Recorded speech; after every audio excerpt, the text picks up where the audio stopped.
I've often been asked to describe what a typical day of work looks like for me. Living in a tiny house and not being part of the rat race and 9-to-5 rhythm that so many of us take part of in our modern society. And to be honest, it is a little difficult for me to answer this question, since no 2 days ever really look the same. Every day has a different set of tasks and chores, and sometimes I'm not even working at home.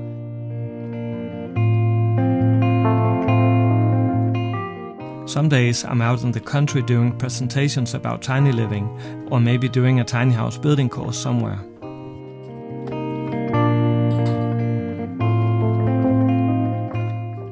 So I guess you could say that the ever-changing nature of my work life is the only really constant. It is, for better or worse, my personal experiment in creating a more economically independent and free life.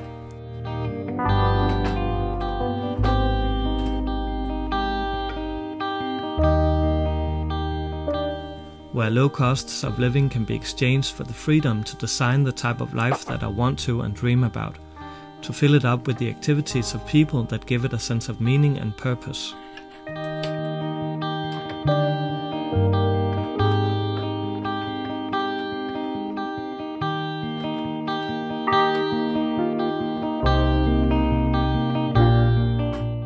So in this video I will show you what a quote-unquote typical day of work could look like when I'm at home in my forest doing work in and around my off-grid tiny house.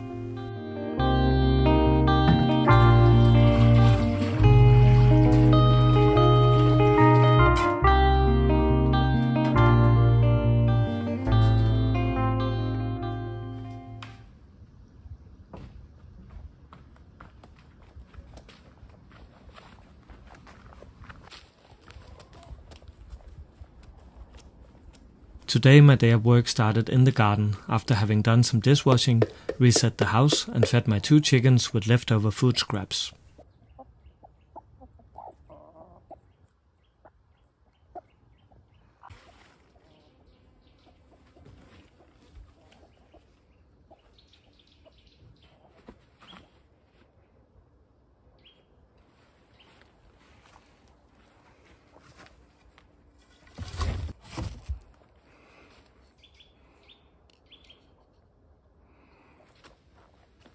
It is late summer now, but some of my plants still need watering to grow bigger before harvesting. And my newly planted fruit trees especially need water, since they were planted in the spring and are still developing their roots, and I want to give them a good start in life. Because the more established the root systems of my trees are, the more healthy and productive my soil and garden will be in the long run.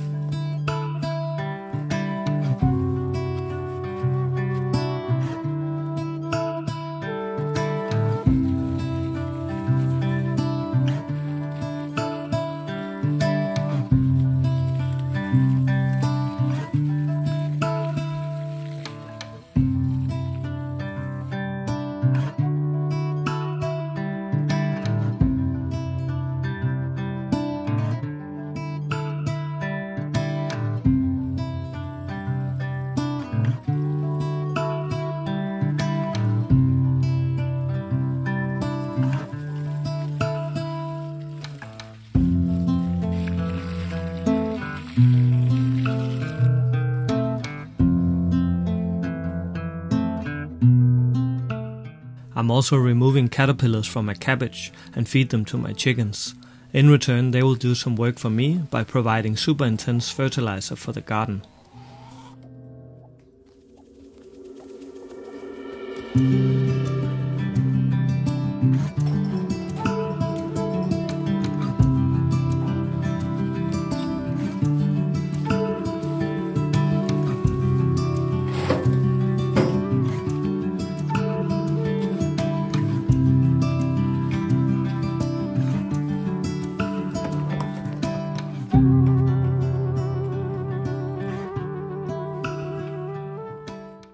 Here I'm spreading it around my asparagus and strawberries to build up soil quality by adding both nutrients and carbon material.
So you might be wondering what it is that I'm doing here with my apple tree.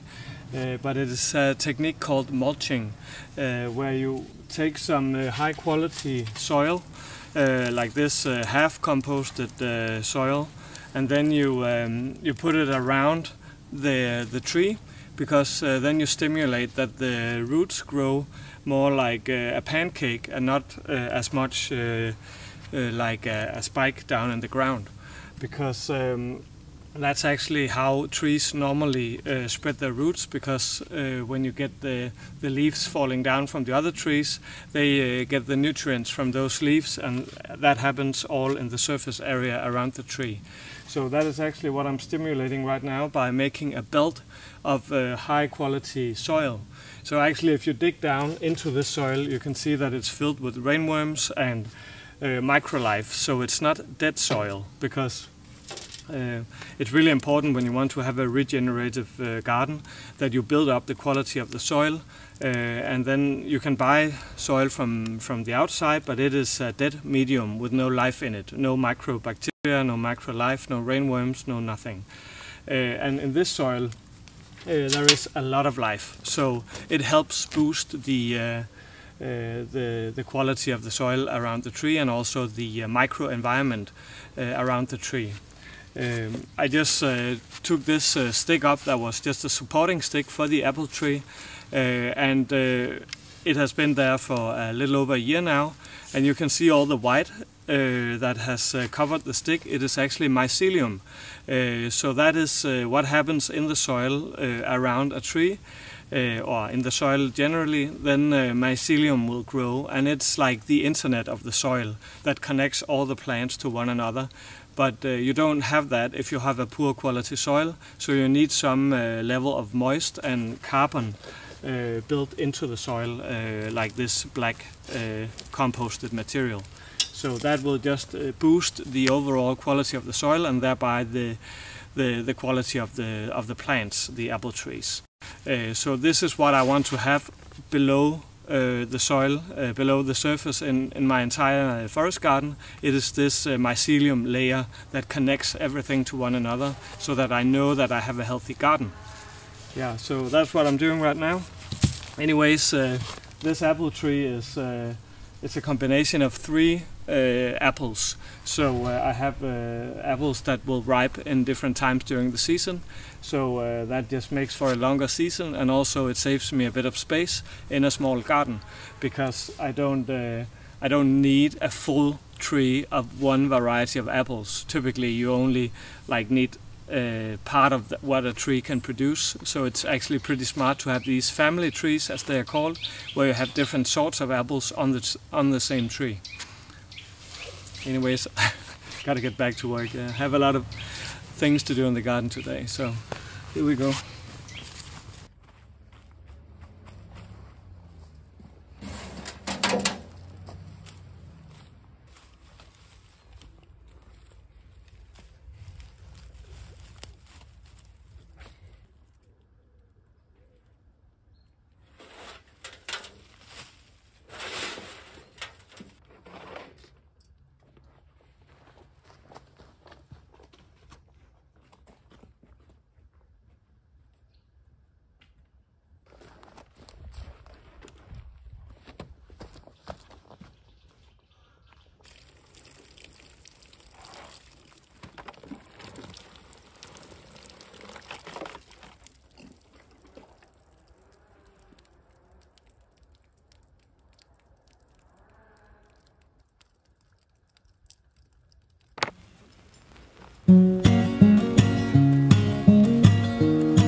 After my work in the forest garden, I went out on a small trip to the local sawmill. I'm in the dire need for firewood for the winter, and here I can get it in large amounts without paying too much for it. I've been waiting for just the right moment to collect it, which is after some days of dry weather, so the wood would have a chance to fully dry before winter. Ideally, I should have done this earlier this summer though. But when you're practically a one-man army doing almost everything yourself, it can be a challenge to have a great timing with all that you do.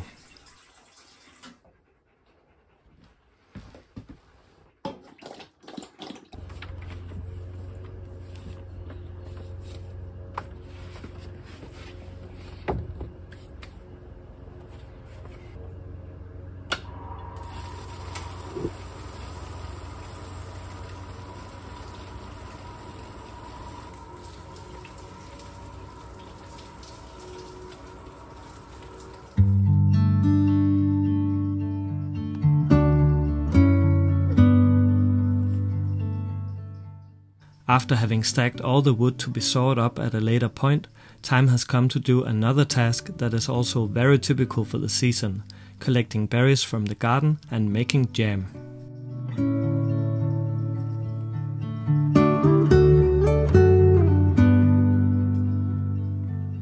These ones are called Japanese wine berries, and they are super productive and delicious.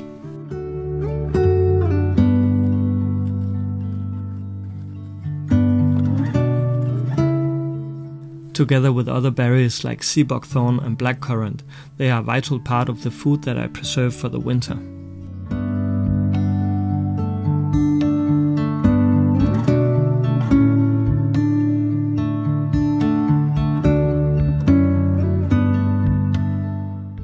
August, September and October are indeed the months for harvesting and preserving, and I always find this type of work really relaxing.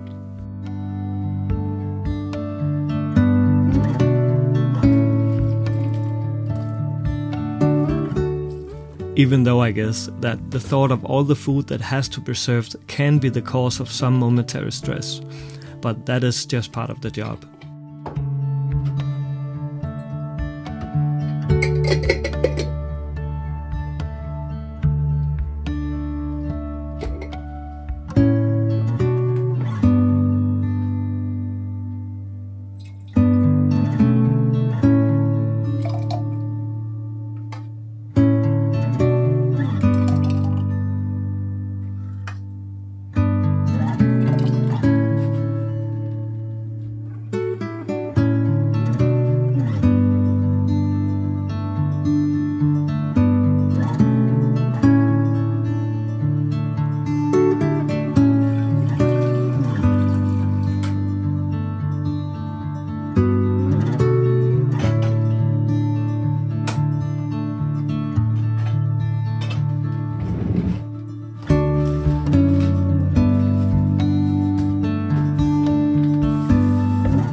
And so this day of work comes to an end. Just another late summer day in the life at my tiny off-grid homestead in the forest. I hope you enjoyed the video and maybe found some inspiration. See you again next time.